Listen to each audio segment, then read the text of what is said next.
Agora a gente entra na questão americana. Como é que o Trump ficou sabendo? O que ele disse sobre a condenação do Bolsonaro? Vamos ver também se ninguém vai se pronunciar sobre esse vídeo do Flávio Dino, né, falando sobre o Charlie Kirk dessa maneira desrespeitosa. Bolsonaro was just found guilty by the Supreme Court. You've been very clear that you would apply sanctions. Are you thinking further sanctions to Brazil because of this, Bolsonaro? Well, I watched that trial. I know him pretty well. Foreign leader. I thought he was a good president. Ele sempre fala de maneira elogiosa ao Bolsonaro, porque ele pôde conviver com o Jair Bolsonaro durante cerca ali de 1 ano e meio, quase 2 anos, enquanto os dois eram presidentes. E também nós tivemos um convívio quando o Trump não era presidente. Eu sempre boto as fotos ali da Geórgia pequenininha lá no gabinete do Trump em Nova York, se não me engano ali em 2021, com certeza, para mostrar que esse relacionamento ele continuou. Encontrei algumas vezes os filhos deles, tive a oportunidade de viajar junto, de ter uma proximidade. No momento em que ele não era mais presidente, no momento em que ninguém queria chegar muito perto dele, porque naquela fase o Trump era um cara tóxico, um cara que a Nancy Pelosi estava até movendo o processo de impeachment quando ele não era mais presidente. Um cara que diziam que era um golpista, patrocinador de uma insurreição.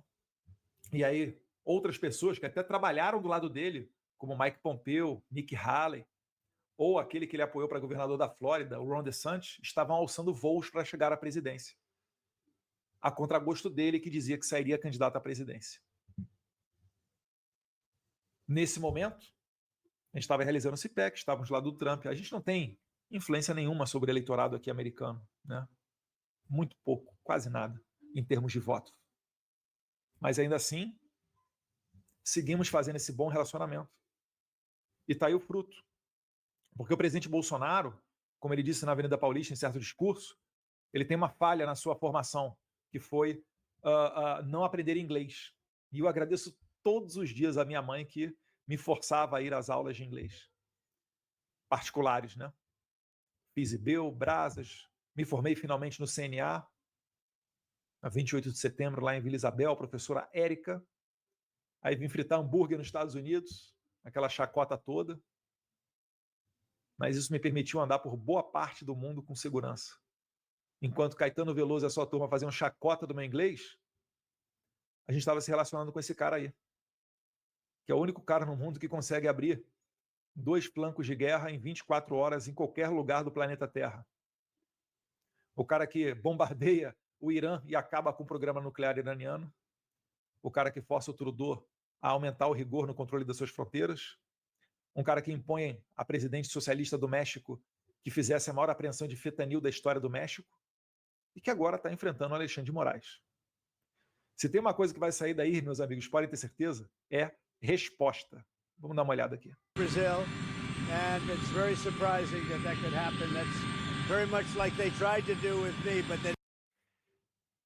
É bem o que eles tentaram fazer contra mim, mas não conseguiram.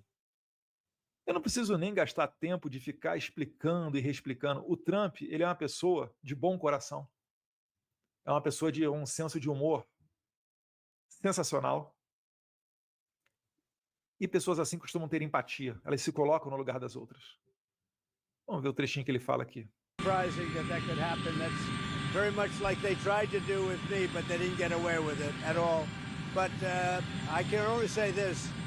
I knew him as president of Brazil. He was a good man, and I don't see that happening. I'm very sorry for your loss, for everybody's loss. Ele está aqui incrédulo que ocorreu a condenação. Porque ele sabe, Trump, que se ele não tivesse sido reeleito em novembro, dia 5 de novembro de 2024, ele estaria nessa situação de Jair Bolsonaro. O Trump chegou a ser condenado. Chegaram a discutir se ele teria 1 ou 2 dias de cadeia antes da posse presidencial, dia 20 de janeiro. Então o Trump, que já não é fã do politicamente correto, sabe o que tem que ser feito. E ele não vai querer levar para casa, entrar para a história como um cara que permitiu o nascimento de uma nova Venezuela na América do Sul. Então, meus amigos, podem ter certeza. Vem artilharia pesada aí. E não vai adiantar botar a culpa de tarifa ou de qualquer ação em Paulo Figueiredo e Eduardo Bolsonaro. De uma vez por todas, parem de contratar escritórios de advocacia e lobistas americanos para tentar resolver apenas o problema de vocês. O problema da liberdade no Brasil é um problema de todos nós. Não dá mais para ficar olhando as histórias do pessoal do 8 de janeiro indo para a cadeia, gente que pichou de batom estátua, e achar que isso é problema dos outros, que o país segue uma normalidade. Até mesmo as pessoas do mercado financeiro não gostam disso, porque traz imprevisibilidade. Eles querem o quê? É mar tranquilo para poder navegar, uma estabilidade jurídica, uma previsão de como possa ser o futuro. Mas com essa Suprema Corte, não é possível fazer isso. Vou dar um exemplo. Tinha uma estrada de ferro, era ferrogrão, se não me engano. Durante o governo Temer ainda foi aprovada uma lei para que permitisse e desse a total certeza de que essa estrada poderia passar por determinado trecho no norte do país. Trecho esse que havia uma discussão se era ou não uma área protegida, né, uma área de proteção ambiental. Aprovada uma lei no Congresso. Trouxeram investimento de um grande fundo soberano internacional para o Brasil. A gente está falando de investimentos bilionários. No meio da obra,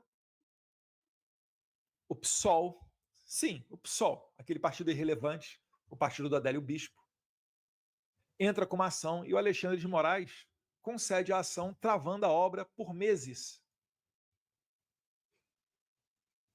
Aí eu te pergunto, como é que você vai conseguir captar dinheiro no exterior para trazer para o Brasil, como a Suprema Corte, que pode simplesmente rasgar uma lei da noite para o dia e inviabilizar um investimento bilionário de um fundo soberano desse?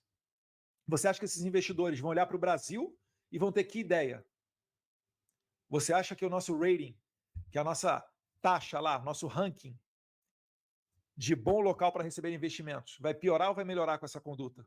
É claro que vai piorar. É claro que esse cara puder, ele vai investir, sabe onde? No Paraguai.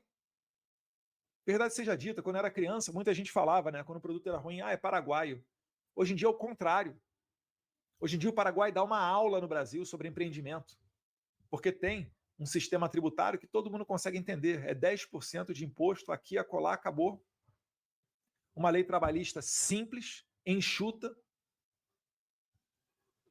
um mercado aberto, e está dando um banho no Brasil. Banho no Brasil.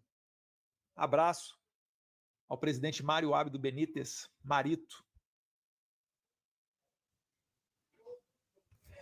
Então, prezados colegas do mercado financeiro, da CNI, vamos bater na porta correta. A não ser que vocês achem que vocês vão conseguir bater na porta da Casa Branca, falar com esse senhor aqui ao meu lado e convencê-lo de que ele está errado. Não vai rolar, amigo. A pressão vai ter que ser feita em Brasília mesmo. Ou a atividade de maior prodígio no Brasil passará a ser despachante migratório de brasileiros chegando nos Estados Unidos.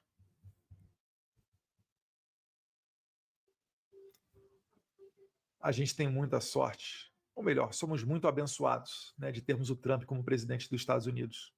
Nesse momento, então, mais ainda. E você acha que parou no Trump? Negativo. Está aí o secretário Marco Rubio, uma das posições mais poderosas do mundo, o cara que dita a política internacional da maior potência econômica e maior potência militar do mundo. Ex-senador que já encontrou com Bolsonaro, de direita e descendente de cubanos, tá bom? Aí tá ali, ó. A perseguição política feita pelo sancionado, violador, abusador de direitos humanos Alexandre de Moraes continua, enquanto que ele e outros da Suprema Corte do Brasil injustamente condenam à prisão o ex-presidente Jair Bolsonaro. Os Estados Unidos responderá de acordo com essa caça às bruxas. E aí, tá alinhado ou não tá alinhado com o presidente Trump? Tá alinhado, né? Será que dá para dizer que vem chumbo grosso aí? Mas não parou nele, não. A gente tem aqui também o Christopher Landau. O Christopher Landau se encontrou, acho que foi até com o pessoal da CNI, e falou, façam lobby em Brasília. Não vou falar do Mike Jensen, não, que fez matéria lá do... Teve uma matéria que foi no Poder 360 falando sobre isso. Mas o lobby, ele pode até abrir as portas corretas, mas vocês vão precisar de muito convencimento para dizer que não há uma caça às bruxas no Brasil. Ou alguém acha que o Trump vai voltar atrás e vai pedir desculpas ao Alexandre de Moraes? Não vai, né? Tá aí o Christopher Landau. Ele é o braço direito do Marco Rubio, tá? Pode-se dizer que é o 02 do State Department, do MRE, o secretário-geral do MRE dos Estados Unidos. Mais ou menos isso, equivalente. Os Estados Unidos condenam o uso da lei como uma arma política. Como advogado, diplomata, inclusive ele é filho de diplomatas também, viveu no Brasil durante um tempo, né, em Santa Catarina, e amigo do Brasil, dói ver um juiz da Suprema Corte, como Alexandre de Moraes, jogando no lixo o Estado de Direito e direcionando as relações entre duas grandes nações, está falando aqui do Brasil e dos Estados Unidos, para os pontos mais escuros desses 2 séculos. Se você for ver, a independência do Brasil ocorreu em 1822, em 1824 os Estados Unidos reconheceu a independência brasileira, junto com a Argentina são um dos primeiros países a reconhecer a nossa independência. Então nós temos aí cerca de 200 anos de existência e de relações com os Estados Unidos, que conseguiu sua independência, declarou sua independência em 1776. Né? Enquanto o Brasil vive uma relação onde ele fica nas mãos do juiz Alexandre de Moraes, eu não vejo solução para essa crise. Ou seja, ele está falando que o Alexandre de Moraes tem que sair da Suprema Corte para que ventos melhores cheguem. Então, Christopher Landau, que é o 02 do State Department, seguindo a linha do Marco Rubio, que segue a linha do Trump. E não foi só. Tem ainda também o Darren Beattie. O Darren Beattie, gente, é uma das pessoas pelas quais no State Department passa a Lei Magnitsky, tá? A Lei Magnitsky passa pelas mãos do Darren Beattie, que tem como principal bandeira a liberdade de expressão. E diz lá o Darren Beattie, oficial sênior, né, da diplomacia pública lá no State Department. Ontem, 4 dos 5 juízes da Suprema Corte do Brasil votaram para sentenciar o ex-presidente Jair Bolsonaro a 27 anos de cadeia. Essa decisão marca